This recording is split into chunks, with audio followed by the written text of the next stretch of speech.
여러분, 제가 한 가지 여러분께 여쭤볼 것이 있습니다. 우리 부모님 되신 분들 한번 마음속으로 대답해 보시면 좋겠어요. 여러분, 예수님이 부모님 속을 썩혔을까요? 안 썩혔을까요?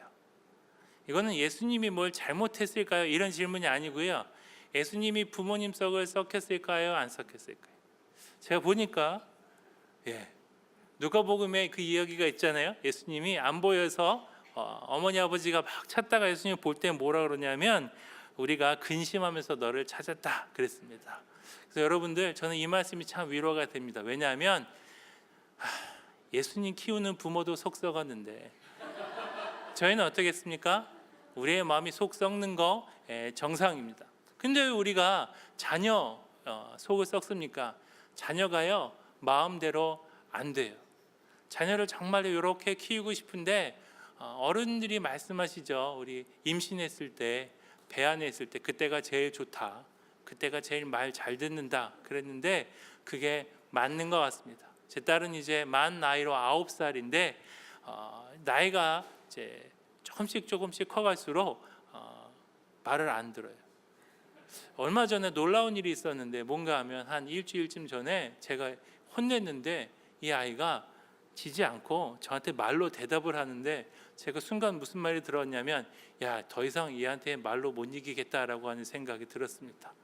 그래서 야, 얘가 어느새 이렇게 컸지라고 하는 것이 마음속으로 감사하면서도 점점 더 내 마음대로 안 되는구나라고 하는 생각을 하게 되죠. 세상에는 내 마음대로 안 되는 일들이 이 밖에도 많이 있습니다. 그래서 이것이 우리에게 무엇이 됩니까? 우리의 기도 제목이 돼요.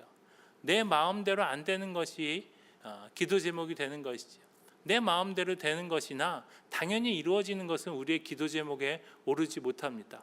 그냥 우리가 늘상 그냥 할 뿐이죠. 근데 내 마음대로 되어지지 않는 것이 우리의 기도 제목이 되는데, 또 한 가지 우리의 기도 제목이 되려면 조건이 있어야 됩니다. 뭔가 하면 내 마음대로 되어지지 않는데 꼭 되었으면 하는 것이 우리의 기도 제목이 되죠.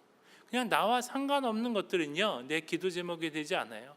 그런데 꼭 그렇게 됐으면 좋겠고, 그리고 내 마음대로 안 되는 것들이 우리의 마음의 기도 제목이 됩니다. 그러니까 자녀가 우리의 마음의 큰 기도 제목이 되죠. 자녀나 가족에 대한 것들은요 포기할 수 없습니다. 그 일들이 꼭 나한테 일어나야 그것이 기쁨이 되지, 남한테 일어나 봐야 아무 소용이 없어요. 여러분, 우리 자녀는 말 안 듣지만 옆집에는 말 잘 들으니까 하나님 됐습니다 이렇게 기도할 수 있습니까? 하나님, 우리 남편은 어려움을, 직장에서 어려움을 겪고 직장을 실직했지만 오늘 교회 오니까 저 집사님 사업 번창하셔서 새로 가게를 나셨네요. 하나님, 그거면 됐습니다. 절대로 이렇게 기도할 수는 없죠. 꼭 그렇게 되었으면 하는 것과 그러나 내 마음대로 되어지지 않는 것들이 우리의 기도 제목이 됩니다. 우리에게는요 그러한 일들이 많이 있습니다. 하나님, 정말로 이 일은 꼭 이루어 주십시오. 하나님, 나에게 축복을 주셔서 이 일이 나에게 이루어지게 해주십시오라고 기도하지만 그것이 이루어지지 않고 그것이 되어지지 않아서 오랫동안 우리의 마음을 아프게 하는 일들이 우리에게 많이 있습니다. 밖으로 보면 하나님의 축복을 받는 사람들이 참 많습니다. 사람들과 이야기하다 보면 나 말고 다른 사람들은 다 잘 되고 다 좋은 것을 누리는 것 같은데 나는 그러지 못하는 것 같아서 마음 아플 때가 많이 있습니다. 저는요 성경을 볼 때도 그런 마음이 들 때가 있어요. 하나님께서 모세를 부르시는 장면을 어떤 분께서 설교하시는 걸 이렇게 쭉 들었어요. 하나님이 모세를 부르실 때 그에게 선택하게 하시고 그 다음에 이렇게 불타는 것도 보여주시면서 계속해서 부르시잖아요. 내가 너에게 능력을 주겠다. 저는 말을 못합니다. 그때 아론을 보내주시고 계속해서 모세를 그 당신의 일로 부르셔요. 근데요, 저는 사실 올해 하나 여행 중이라고 했는데요, 내년에 이제 어느 교회를 부임하게 되는지 잘 모릅니다. 이제 한국으로 돌아가면 어디로 갈지 몰라요. 그래서 딸이 가끔 저에게 아빠, 우리 한국으로 가면 어디로 가요? 그러면 몰라 이렇게 대답해요. 근데 그 설교를 듣는데 제 마음에 뭐가 이렇게 올라왔냐면, 하나님, 모세는 그렇게 싫다는데도 집요하게 하나님의 일을 맡기시는데 하나님, 저는 왜 일할 수 있는 임지를 안 주십니까? 이런 마음이 드는 거예요. 아주 목사가 하기에는 굉장히 고약하고 못된 생각이죠. 근데 성경을 보면서 성경의 인물에게 질투하는 거예요. 성경에 보면 축복의 말씀이 많이 있습니다. 약속의 말씀이 많이 있습니다. 하나님께서 지키시겠다고 말씀하시고, 하나님께서 주시겠다고 말씀하시고, 하나님께서 번성하게 하시겠다고 말씀하시는데, 도대체 그 성경에 있는 말씀은, 그 축복은, 약속은 왜 나에게는 이루어지지 않는지 내 마음이 괴로울 때가 많이 있습니다. 오늘 우리가 함께 몇 명의 성경의 믿음의 선배들에 대해서 나눠보려고 합니다. 근데 사실 오늘 이렇게 나눌 이 사람들의 이 장면은 하나님의 축복을 받고도 잘 알아듣지 못하고, 하나님의 축복을 그가 듣고도 그가 기뻐하지 않고, 그가 하나님의 뜻을 처음에 알지 못하는 그런 장면이에요. 처음에 우리가 함께 이야기해 볼 사람은요, 아브라함입니다. 아브라함에게 하나님이 축복해 주시죠. 하나님이 창세기 12장에서 아브라함에게 약속의 말씀을 주시고 축복하시고, 그 뒤에도 여러 차례에 걸쳐서 그를 축복하십니다. 창세기 17장에 보면 하나님께서 이렇게 축복하세요. 너는 여러 민족의 아버지가 될 거다. 너의 아내 사레가 내게 아들을 낳아주고 그를 민족의 어머니가 되게 하리니 민족의 여러 왕이 그에게서 나리라. 이렇게 축복하셔요. 근데 여러분, 아브라함이요, 믿음의 조상 아닙니까? 아브라함은 하나님께서 말씀하실 때 그가 살던 모든 것을 떠나서 믿음으로 순종한 믿음의 조상 아브라함인데, 17장에서 하나님이 이 축복을 하실 때 아브라함이 어떻게 했는지 여러분 기억하십니까? 아브라함이 고개를 땅에 대고 뭐라고 혼잣말하는가 하면, 웃으면서 고개를 숙이고 땅에 대고 웃으면서, 아이고 사례가 90살인데 무슨 애를 낳습니까? 이렇게 혼잣말을 해요. 그러니까 하나님께서 그 축복을 하실 때 내가 내 아내 사례로부터 자녀를 주고 그가 민족의 어머니가 되고 민족의 여러 왕이 그로부터 나올 거다라고 했을 때 하나님에게서 그거 듣는 거 아닙니까? 그가 감격하고 하나님께 영광을 돌리는 것이 아니라 그가 고개를 돌리고 혼잣말로 뭐라 그러는가 하면 웃으면서, 아이고 아내가 사례가 90살인데 어떻게 자녀를 생산합니까? 라고 생각해요. 그리고 나서 하나님께는 뭐라고 이야기합니까? 이스마엘이나 하나님 앞에 살기를 원하나이다. 이렇게 대답해요. 하나님이 축복하셨어요. 이보다 더한 축복이 어디 있습니까? 내 아내로부터 자녀를 낳아서 그 가운데서 여러 왕들이 나올 거다. 그 축복을 듣고 아브라함이 한 말은 그냥이란 말은 성경에 없죠. 혹은 이런 말이 들어있을 것 같아요. 하나님 됐고요. 이스마엘이나 하나님 앞에 살기를 원합니다. 여러분, 이스마엘이나 하나님 앞에 살기를 원하나이다 라고 성경에 적혀 있잖아요. 아브라함은요, 그 말씀을 듣고요, 축복을 듣고 기뻐하지 않았어요. 믿지 못했습니다. 믿음의 조상입니다. 하나님이 그에게 주시기로 작정하시고 하나님이 그에게 주시기로 예정된 것을 듣고도 그가 그 순간에 그가 기쁨으로 받지 못했습니다. 또 이와 같은 비슷한 반응을 보인 사람이 있어요. 요한복음 11장에 보면 마르다가 있습니다. 마르다가 이제 자기의 오라비가 죽고 나서, 그 나사로가 죽고 나흘이 지나서 예수님이 찾아오시죠. 나사로가 죽고 나흘이 지나 예수님이 그를 찾아오셨을 때 이 마르다가 예수님께 뭐라고 말하는가 하면, 주님 계셨으면 내 오라비가 죽지 않았을 겁니다. 이렇게 대답해요. 그리고 또 믿음의 고백을 하지요. 22절에 그러나 이제라도 주께서 무엇이든지 하나님께 구하시는 것을 하나님이 주실 줄 아나이다. 이렇게 이야기를 합니다. 두 가지 이야기예요. 예수님이 여기 계셨으면 내 오라비가 죽지 않았을 겁니다. 두 번째 얘기는 그러나 지금이라도 주님께서 하나님께 구하시면 그것을 하나님께서 주실 줄을 아나이다. 이렇게 두 가지 이야기를 합니다. 그럼 여러분, 마르다가 지금 이야기한 이 두 가지, 계셨으면 죽지 않았을 거예요. 그러나 지금이라도 하나님께 구하시면 하나님이 주실 저는 것을 믿습니다. 그러니까 예수님께서 뭐라고 대답하시는가 하면 내 오라비가 다시 살아나리라. 이렇게 대답하셔요. 내 오라비가 살아나리라 라고 했을 때 마르다가 어떻게 대답했느냐 하면 예수님 감사합니다 이렇게 대답하지 않았어요. 예, 마지막 부활의 날에 다시 살아날 줄을 내가 아나이다 라고 대답합니다. 예수님이 말씀하신 건 무슨 뜻이겠습니까? 너의 오라비가 살아나겠다. 그것은 지금 살아나겠다라고 하는 거예요. 사실은 마리아가 지금 자기 입으로 말하고 바란 거 아닙니까? 예수님 계셨으면 안 죽었을 거예요. 그러나 지금이라도 주님 기도하시면 하나님이 이루어주실 제가 믿어요. 이렇게 고백했잖아요. 하나님, 예수님께서는 이 마르다의 고백에 합당한 대답을 해주신 거예요. 그래, 너의 오라비 나사로가 살아날 것이다. 그런데 마르다는 그것을 어떻게 받는가 하면 지금 말고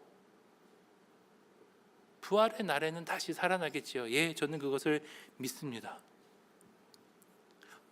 오늘 우리가 살펴본 아브라함과 마르다의 공통점은 무엇인가 하면 하나님이 그에게 주시는 것을 몰랐어요. 그리고 듣고 자기식으로 자기가 생각할 수 있는 범위 안에서 해석했어요. 부활의 날에는 살아나겠지요. 제가 그것을 믿습니다 라고 하는 거예요. 하나님의 축복을 듣고도 알지 못하는 두 사람의 모습입니다. 오늘 우리가 함께 읽은 본문에 나오는 삭개오도 하나님의 놀라운 복을 받았으나 그가 무엇을 받을지 그 전에는 알지 못했다고 저는 생각하게 됩니다. 여러분, 오늘 본문을 함께 읽으면서 함께 말씀으로 나아가겠습니다. 우리 1절, 2절, 3절 말씀을 함께 읽겠습니다. 예수께서 여리고로 들어가 지나가시더라. 삭개오라 이름하는 자가 있으니 세리장이요 또한 부자라. 그가 예수께서 어떠한 사람인가 하여 보고자 하되 키가 작고 사람이 많아 할 수 없어. 아멘. 여러분, 삭개오가 원했던 것은 예수님이 어떠한 사람인가 보고자 했던 것입니다. 그래서 그가 볼 수 없는 한계를 극복하고자 나무 위로 올라갔지요.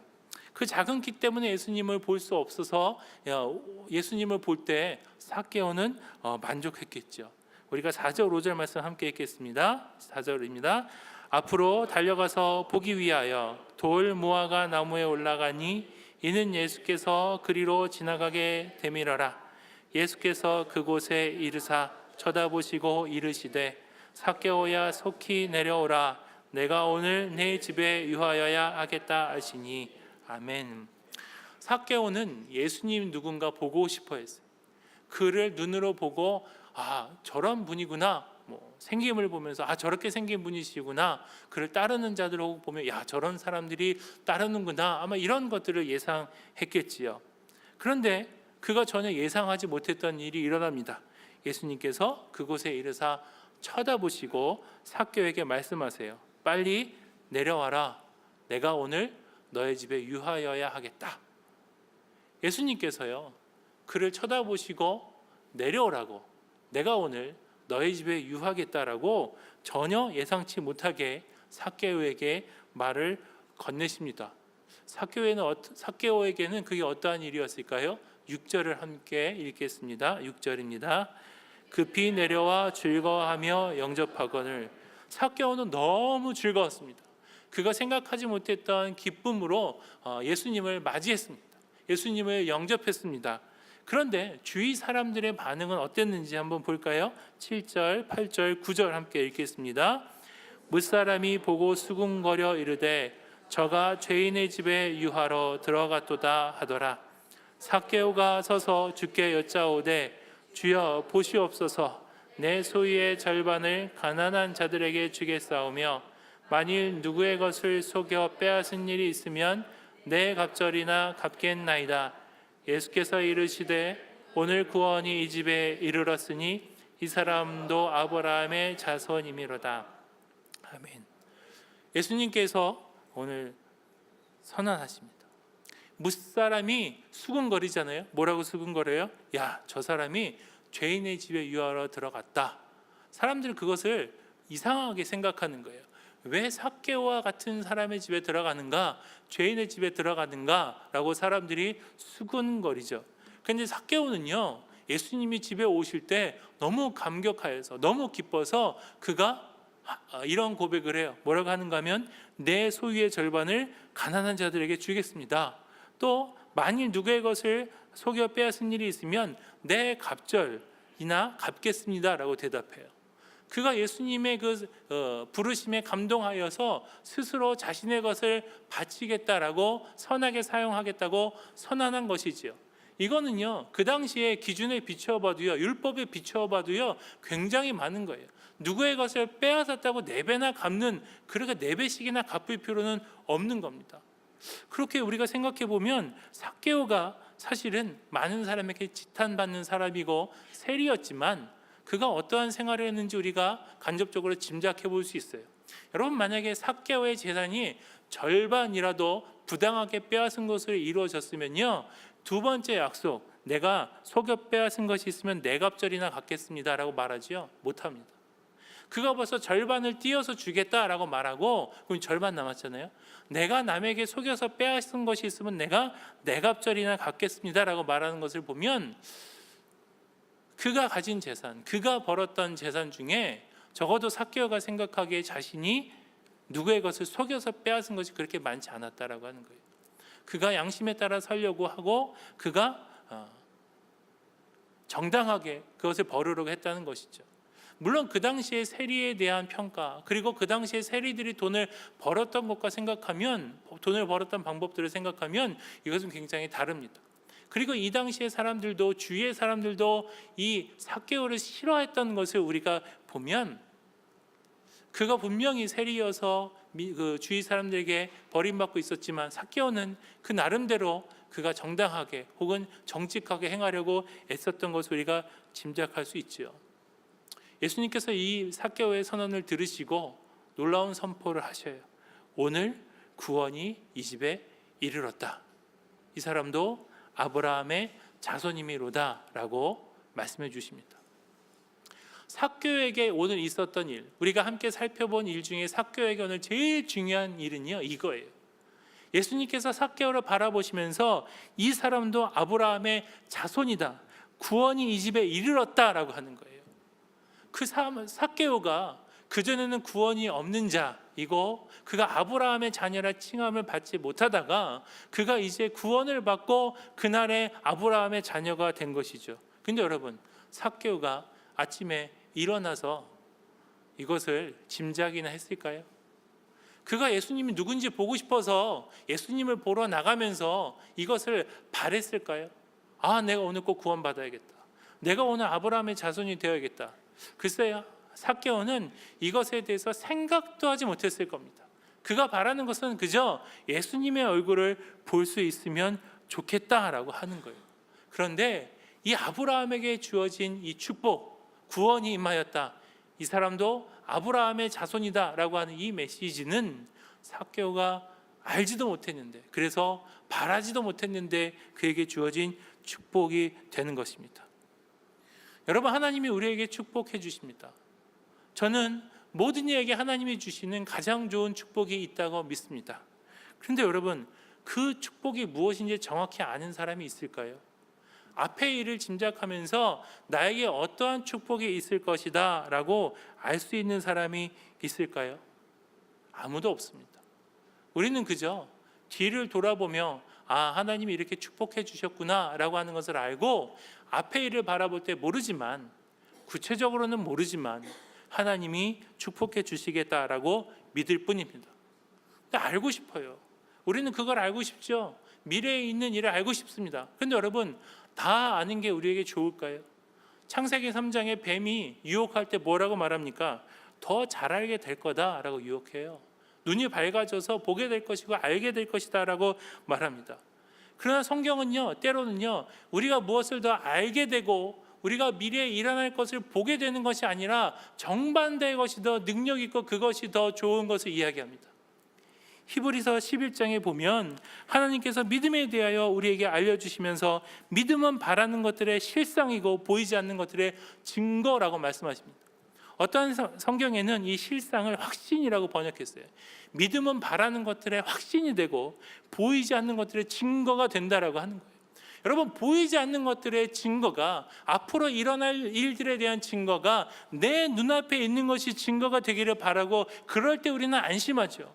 우리에게 뭔가 좋은 것이 있고 우리의 마음에 의지하는 것들이 내 손 안에 있을 때에, 그때 우리는 우리의 미래에 축복의 일들이 있을 것이다 라고 안심하지만, 성경은 그렇지 않다. 믿음이 있을 때, 믿음이 우리에게 보이지 않는 것들의 증거가 된다, 바라는 것들에 대한 확신이 된다라고 우리에게 말씀하시는 겁니다. 여러분, 무엇인가 여러분 눈앞에 보이는 것으로 여러분 앞에 일어날 것의 증거를 삼으라고 누군가 말하면 그를 멀리 하십시오. 그는 분명히 여러분은 미혹하는 자입니다. 점치는 자들이 그렇게 하고 사단이 그렇게 하고 우리를 미혹하는 자들이 그렇게 합니다. 우리의 미래의 일을 자신이 아는 것처럼 알려주면서 자신이 능력 있고 권세 있고 축복을 줄 수 있는 것처럼 이야기하지만 절대로 그런 존재들은 우리에게 하나님이 주시는 복을 줄 수 없습니다. 그래서 우리는 우리의 미래의 일을 바라볼 때 알지 못하는 채로 하나님의 축복을 기대해야 합니다. 만약에요, 우리가 우리 앞으로 일어난 일들을 이렇게 짐작할 수 있으면서 기대하면 그것도 되게 낯설 거라고 생각합니다. 제가 이렇게 존경하는 분들 중에 자녀의 이름을 성경의 이름으로 지으시는 분들 저는 존경합니다. 요셉 이런 친구, 다윗 이런 친구들 있죠. 제가 이제 무슨 생각이 드냐면 그냥 저 혼자 아는 생각이에요. 그분들한테 이야기하지 않아요. 요셉과 같은 사람이 되기를 원합니다. 이름을 요셉. 물론 요셉처럼 민족을 구하고 그가 하나님께 귀히 사용되기를 바라면서 요셉의 이름을 짓죠. 근데 저 혼자 그런 생각 해보는 거예요. 요셉이라고 이름이 지어서 형제한테 배신당하고 팔려가고 갇혔다가 누명 쓰고 못 나오면 어떡하지? 그런데 하나님이 그렇게 하셨잖아요. 요셉을 그렇게 세우시기까지 하나님이 그렇게 인도하셨잖아요. 그러니까요, 사실 믿음의 사람들에게 하나님이 그렇게 하셨던 일들을 보면 우리가 그런 식대로 우리의 자녀를 축복하려면요, 그렇게 축복하는 게 맞다고 생각해요. 하나님, 우리의 자녀가 고난을 겪게 하시고, 그러니까 구체적으로 얘기하면 어떻게 될까요? 하나님, 대학도 떨어지게 하시고, 연애하다 실현당하게 하시고, 취업하다 실패하게 하시고, 사업하다가 한 3번쯤 망하게 하시고, 그가 인생의 마지막에 중년을 넘어서 드디어 역전하여 하나님의 놀라운 역사를 이루는 믿음의 사람이 되게 해주십시오 라고 우리가 기도할 수 있을까요? 이상하잖아요. 근데 여러분, 요셉은 어떻습니까? 요셉은 그러한 삶을 살았어요. 그가 끊임없이 배신당하고 팔려가고 정당한 것을 받지 못하다가 하나님의 그 큰 쓰임을 받기 전까지는 그렇게 살지 않았습니까? 그래서요, 저는 차마 그렇게는 기도 못하겠어요. 내 자녀를 보면서 그냥 하나님의 뜻대로 인도해 주십시오. 여기까지가 제가 할 수 있는 기도지, 그것보다 더 구체적으로는 사실은 겁나서 기도 못하겠습니다. 여러분, 하나님이 우리에게 주시는 축복의 길은 어떻겠습니까? 그냥 알지 못하는 채로 두는 것이 더 좋습니다. 때로는 하나님 우리에게 그것을 말씀해 주셔도요, 그 순간에 몰라요. 우리는 압니다. 아브라함이 믿음의 조상이 되었지요. 그러나 그 순간에 우리가 오늘 함께 살펴본 창세기 17장의 그 순간에는 그가 그것을 몰랐어요. 이미 25년 전부터 하나님께 그 축복의 말씀을 들었음에도 불구하고 그가 그 말씀을 들을 때 믿어지지 않아서 머리를 숙이고 땅에 대고 웃으면서 혼잣말로 그게 되겠습니까? 라고 하는 연약한 모습을 아브라함이 보입니다. 마르다가 예수님께 말했어요. 예수님이 그래, 너의 오라비를 내가 살려줄게 라고 대답할 때 감사함으로 받지 못하고 예, 부활의 날에는 그렇게 되겠지요 라고 하는 것이 마르다의 모습입니다. 사실 우리에게도 하나님이 말씀해 주실 때 우리도 그와 같은 모습을 보일 수 있습니다. 아니요, 아마 그럴 때가 더 많을 것 같습니다. 하나님이 약속의 말씀을 주실 때, 우리의 축복의 말씀을 주실 때, 하나님이 우리에게 가장 좋은 것을 말씀으로, 응답으로 우리에게 알려주실 때, 그때는 모르는 거죠. 그것이 무엇인가. 하나님의 사건으로 우리에게 축복의 길로 인도해 주실 때도 있습니다. 마치 요셉이요, 배신당하고 팔려가는 그 길로 나선 것처럼요. 우리 인생에 왜 이러한 일이 일어나지? 왜 우리에게 이러한 실패만이 찾아오는 거지? 도대체 나는 언제 하나님의 역사를 이루는 것이고 언제 하나님의 복을 누리는 것이지 왜 지금은 이렇게 힘든 일만 일어나는 거지라고 할 때 사실은 이미 하나님의 축복의 길에 들어선 것일 수 있는 것입니다. 그러나 아브라함이 고개를 숙이고 웃으면서 몰랐던 것처럼 마르다가 잠시 예수님의 말을 알아듣지 못하고 예, 부활의 날에는 살아나겠지요 라고 알아듣지 못했던 것처럼 우리가 모를 수 있지요. 그러나 우리가 하나님 앞에 나아갈 때, 하나님의 은혜 안에 머물 때 우리는 곧 깨닫고 알 수 있습니다. 예수님께서 겟세마네 동산에서 기도하셨던 그 기도를 우리가 다시 생각해 봅니다. 예수님께서 이렇게 기도하시지요. 아버지여, 만일 아버지의 뜻이거든 이 잔을 내게서 옮기시옵소서. 예수님께서 하나님께 이렇게 기도하시는 거예요. 아버지의 뜻이거든 이게 붙지만 뒤에 이 잔을 내게서 옮기시옵소서. 이거 싫습니다. 하나님 이거 하고 싶지 않습니다 라고 기도하시는 거예요. 이게 얼마나 예수님의 사람됨의 증거가 됩니까? 하나님이시며 동시에 사람이신 예수님께서 당신의 그 인간이신 모습을 우리에게 가리지 않고 보여주시는 거예요. 그래서 우리는 하나님께 기도할 수 있습니다. 우리가 바라는 것들, 우리가 간구하는 것들, 우리의 지금 연약한 것들을 기도하는 거예요. 제가 아까 말씀드린 내용이 있었다고 해서 그럼 우리에게 어려운 일이 있을 때도 우리가 언제나 늘 꿋꿋하고 언제나 늘 하나님 앞에 아쉬운 소리 안 하고 기도할 필요가 없느냐? 아니요. 기도합니다.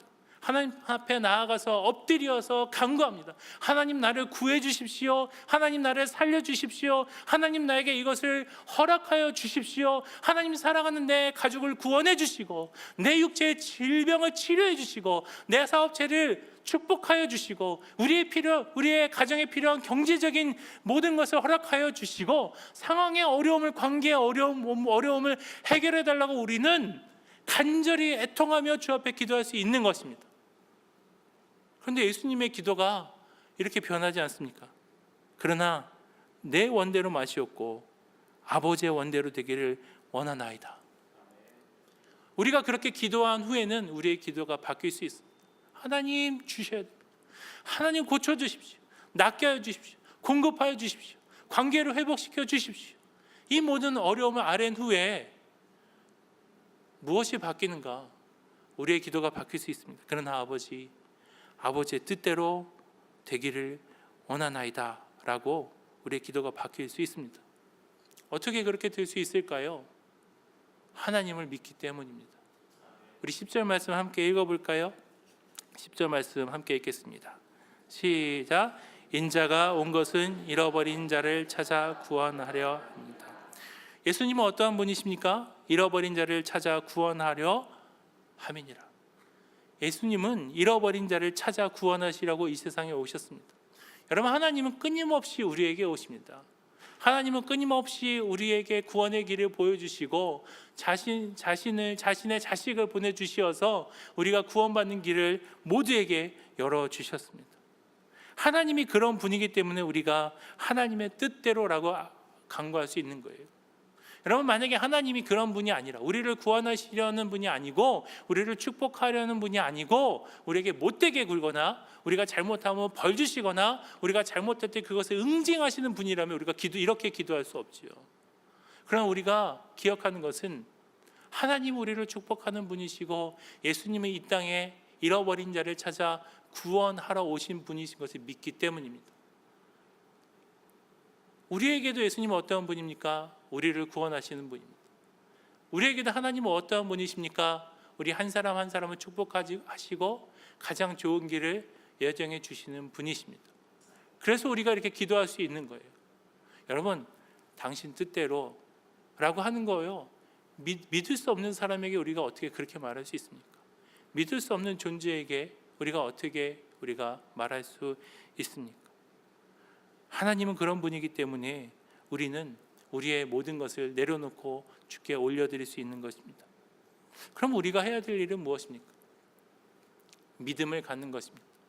하나님이 그러한 분이시다라고 하는 것을 말씀을 통하여서 성경 안에 우리 믿음의 선배들의 삶을 통하여서 함께하는 믿음의 공동체의 성도들의 삶을 통하여서 하나님에 대한 믿음을 갖는 것입니다. 또 우리가 해야 될 일은 무엇입니까? 그래서 믿음을 갖고 하나님께 순종하는 거예요. 그 문제들을 내려놓고 하나님께서 하시도록 내려놓고 하나님의 뜻에 순종하는 겁니다. 내가 처음에 기도했던 그것, 내가 바라고 원하는 그것들이 되어질 때까지 아무것도 하지 못하고 그 기도에 매여 있는 것이 아니고 그것을 내려놓고 하나님이 이제 나에게 원하시는 것을 생각하며 순종하는 것이 우리 해야 될 일입니다.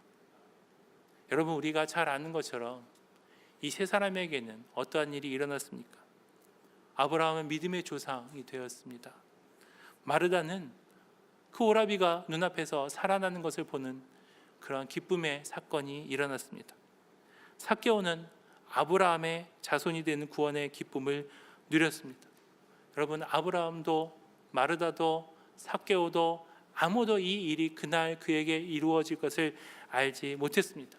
그러나 그에게 그 사건이 일어났음을 우리 모두 기억합시다. 이사야 55장 8절에 이렇게 말씀하십니다. 내 생각이 너희의 생각과 다르며 내 길은 너희의 길과 다름이니라. 여호와의 말씀이니라. 이는 하늘이 땅보다 높음 같이 내 길은 너희의 길보다 높으며 내 생각은 너희의 생각보다 높음이니라. 아멘. 여러분, 내가 바라고 내가 원하는 것이 다 이루어진다고 해도 하나님께서 우리에게 예정하신 그 축복이 이루어지는 삶보다 좋겠습니까? 우리가 시시때때로 원하는 것들이 순간순간 이루어지고 나와 내 가족과 내 사랑하는 이들에게 내가 바라는 대로 그 모든 일들이 다 이루어진다고 해도, 그래서 그 삶이 내 눈앞에서 형통한다 해도 그것이 하나님께서 우리에게 예정하신 삶보다 더 형통하다고 말할 수 있겠습니까? 그렇지 않다면 우리는 우리의 삶을 우리 하나님 앞에 내려드려야 합니다. 그렇다면 우리가 이제까지의 말씀을 하나님의 뜻인 줄 우리가 받아들일 수 있다면, 이제는 우리는 우리의 지금 상황을, 우리의 괴로움을 괴로운 채로, 우리의 어려움을 어려운 채로, 우리에게 일어나는 이해할 수 없는 일을 이해할 수 없는 채로 하나님의 뜻임을 알고 받아들이는 곳으로 나아가야 합니다.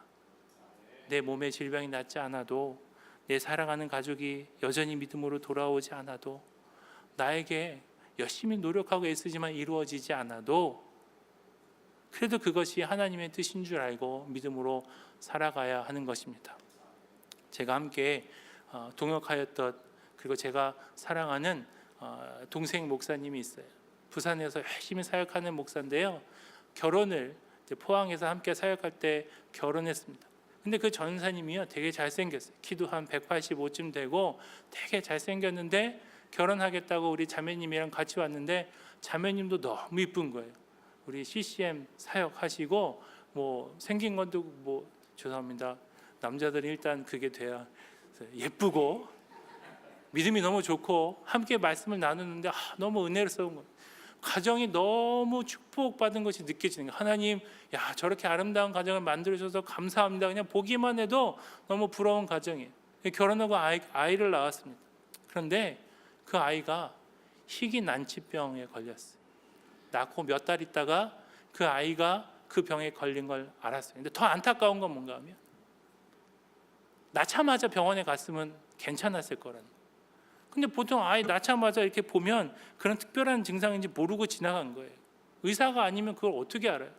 그러니까 그 마음에 막 죄책감이 너무 큰 거예요. 내가 병원에만 빨리 갔었으면 얘가 이 병에서 죽지 않고 고통받지 않고 괜찮았을 텐데라고 하는 그 괴로움에 너무너무 괴로워하는 거. 그 아이가요, 이제 7살이 됐어요. 그 친구가 며칠 전에 인터넷에 이렇게 글을 올렸더라고요. 아이를 낳고 자기가 바라는 소원은 딱 하나였대요. 하나님, 딸이 낳는 기적을 보여주십시오. 그것을 위해서 너무도 애타게 기도했다는 거예요. 그리고 나서 시간이 지났는데 돌아보니 하나도 이루어지지 않았다는 거예요. 왜? 그 딸은요, 아직도 그 병에 고통받고 있어요. 그래서 하룻밤도 편하게 자지 못하는 것을 제가 알아요. 집을 정할 때도요, 응급실에 30분 이내에 갈 수 있는 곳에 살아야 된대요. 열이 갑자기 오르면 그 안에 가지 않으면 뭐가 안 좋아진다고 그러더라고요. 그리고 정기검진 받을 때마다 두렵고 떨리는 마음으로 늘 그렇게 사는 것을 제가 압니다. 그래서 그 아버지가 말하는 거예요. 내가 단 한 가지 하나님 그 기적을 보여주십시오라고 기도했는데 기적은 일어나지 않았다. 그렇게 고백하더라고요. 근데 그 뒤에 뭐라고 썼냐면, 그런데 돌아보니까 하나님이 그 기도 제목은 들어주시지 않았지만 여전히 우리 가족은 하나님을 믿고 하나님을 믿는 믿음 안에서 살고 있더라. 그래서 내가 생각해 보니 내가 바라는 기적은 일어나지 않았지만 여전히 이 아픈 딸아이와 함께 살면서도 하나님을 믿고 하나님을 떠나지 않고 살아가는 이것이 하나님이 우리에게 보여주신 기적이구나 라고 고백했습니다. 여러분, 이것이 하나님이 우리에게 주신 축복의 길이고 이것이 하나님이 우리에게 주신 기적의 문임을 저는 믿습니다. 우리가 잘 아는 찬송의 가사를 함께 나누고 말씀을 마치려고 합니다. 내 주여 뜻대로 행하시옵소서. 온 몸과 영혼을 다 주께 맡기니 이 세상 고락한 주인도 하시고 날 주관하셔서 뜻대로 하소서. 제가 설교 준비하는데요, 계속 이 찬양이 제 입에서 맴도는 거예요. 우리가 많이 찬양하고 또 우리의 믿음의 선배들이 고백하지 않았습니까? 2절입니다. 내 주여 뜻대로 행하시옵소서. 큰 근심 중에도 낙심케 마소서.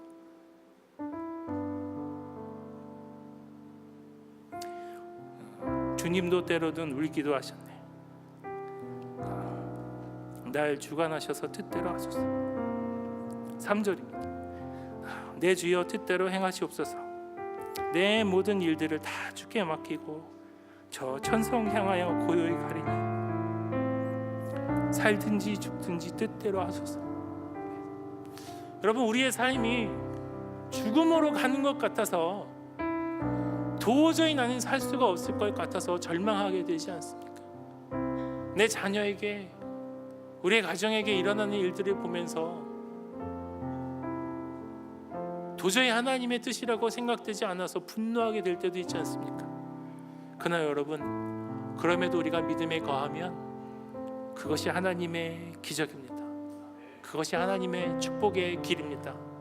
하나님이 우리를 인도해 주시는 줄 믿고 믿음으로 살아가는 저와 여러분 되기를 주의 이름으로 축복합니다. 기도하겠습니다. 하나님, 우리의 삶은 다 다른 곳에 있고 우리의 삶의 여정 위에 때로는 기쁨 가운데 때로는 슬픔과 고통 가운데 있음을 고백합니다. 그러나 주님, 내가 어느 길 위에 있든 하나님께로 향하여 나아간다면 그것이 주께로 가는 축복의 길이요 주께서 주시는 놀라운 축복의 삶임을 고백하게 하여 주시옵소서. 그래야 하나님, 요셉에게 그리하셨던 것처럼 아브라함에게 그리하시고 마르다에게 그리하시고 삭개오에게 그리하셨던 것처럼 나를 축복하시고 주의 길로 인도하여 주시옵소서. 감사하며 예수님의 이름으로 기도합니다.